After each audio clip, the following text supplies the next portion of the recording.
ઇસરોએ ચંદ્રયાન 4 માટે landing site શોધી કાઢી. ચંદ્રના સાઉથ પોલ પર ફરી ઉતરશે ભારત.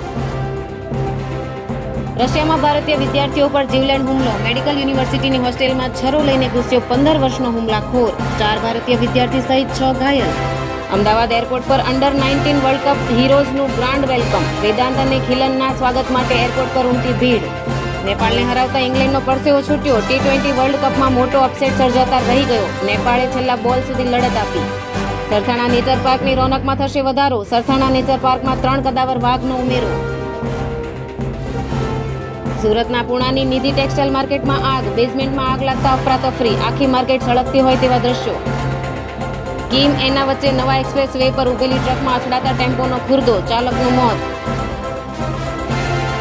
સુરત એરપોર્ટ બન્યું હાઇબ્રિડ ગાંજાનું ગેટવે. બેંકોકના ડ્રગ માફિયાએ 9 કરોડનો ગાંજો ફ્લાઇટમાં સીટ નીચે સંતાડ્યો. દિલ્હીનો પેસેન્જર માલ લેવાનો હતો. નવરતી તુકાઈ તાલુકા પંચાયતની બોરદા વિસ્તારની બેઠકોના સીમાંકન સામે વિરોધ. આદિવાસી સંસ્કૃતિ પર રાષ્ટ્રીય સેમિનાર યોજાયો. આદિવાસી સમાજના રીત રિવાજો માત્ર ધાર્મિક આસ્થા નહીં પરંતુ સામાજિક એકતાનું પ્રતીક.